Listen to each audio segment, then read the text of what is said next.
Well, we're back to my old state of California, where they are trying to increase the risk of fire, it seems, in the name of equity. What's taking place is that people have had the bright idea of using goats who are voracious herbivores, and they actually happen to be in high demand right now because they devour weeds and shrubs that have proliferated across California after a drought-busting winter of heavy rain and snow. All these weeds, these shrubs, they're a huge fuel source. And if left untamed, they can grow very, very high.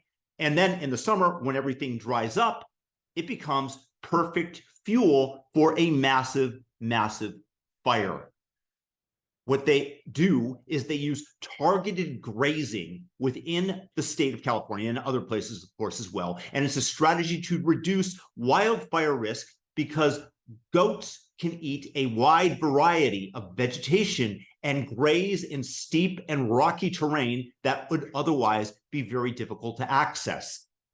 Backers claim that it is an eco-friendly alternative to chemical herbicides or weed whacking machines that create a lot of noise and pollutions. But of course, here comes the state and the Democrat progressives to the rescue to destroy this vital industry. Because what they're doing is they're going to make it much more expensive to provide goat grazing services. And herding companies are stating that the rule threatens them to be put out of business. What are they doing? They are attempting to raise the salary of the people in charge of herding the goats, the goat herders, from $3,700 a month to a whopping $14,000 dues. How many people earn $14,000? But this is what they want to provide to the goat herders. The excuse, of course, is they're on call 24 hours a day. Companies typically put one herder in charge of 400 goats. And many of these herders are from Peru and live in employer-provided trailers near the grazing sites. The state of California is funding the goat grazing to reduce wildlife risk. So, gee, I wonder whether or not they're going to have to raise taxes in the middle of a budget deficit and shortfall because everybody who's productive is moving out of state. Now, California has allegedly been investing heavily in wildfire prevention after the state was ravaged by several years of destructive fires that scorched millions of acres, destroyed thousands upon thousands of homes, and killed dozens of people. Goats have been used to clear various areas, including around Highway 101, the Ronald Reagan Presidential Library, Lake Orville, and many, many other places. And the owner of Western Grazers, which provides these goat resources west of Sacramento, states that his phone is ringing off the hook this time of year. The demand has grown and grown and grown.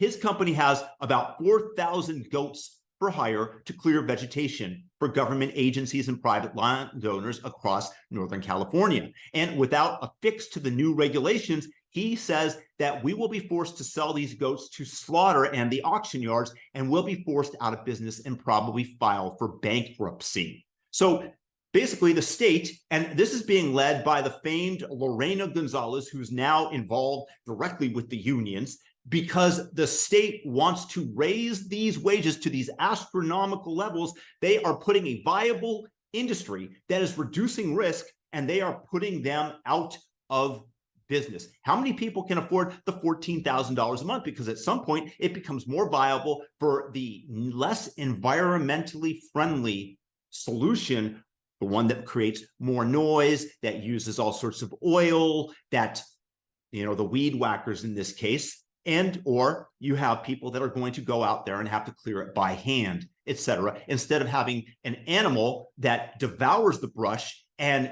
also fertilizes the grounds with their droppings. Which one would you rather have? Do you think that it's possible that the weed whacking industry might be paying for as a special interest group to put their competition out of business? Yesterday, I made a video about State Farm insurance leaving the state and saying that they will not write any new policies other than for auto insurance. Why? Because the costs associated with insuring such and the risk level has gone up, and it's because of government interference in the private market. Furthermore, I've been to Peru. I mentioned earlier that a lot of these goat herders are from Peru, and they are here under special provisions. The average salary in Peru is about $500 a month. People would literally kill to be making $4,000, especially because they have very few other expenses. That becomes nearly all take-home pay. This is definitely benefiting them. And unfortunately, the labor unions are going to cost them their jobs. And always who's behind this are other special interest groups like the weed whackers, whoever else would benefit from putting these people out of business. The environmentally friendly option, California, that claims to be the huge environmental group, is just beholden to special interests, to the labor unions, and they are making the state unlivable, which is why you're seeing State Farm exit. All of the big corporations like Tesla, Oracle, Hewlett-Packard, all of the people with means are leaving the state because taxes are going to rise.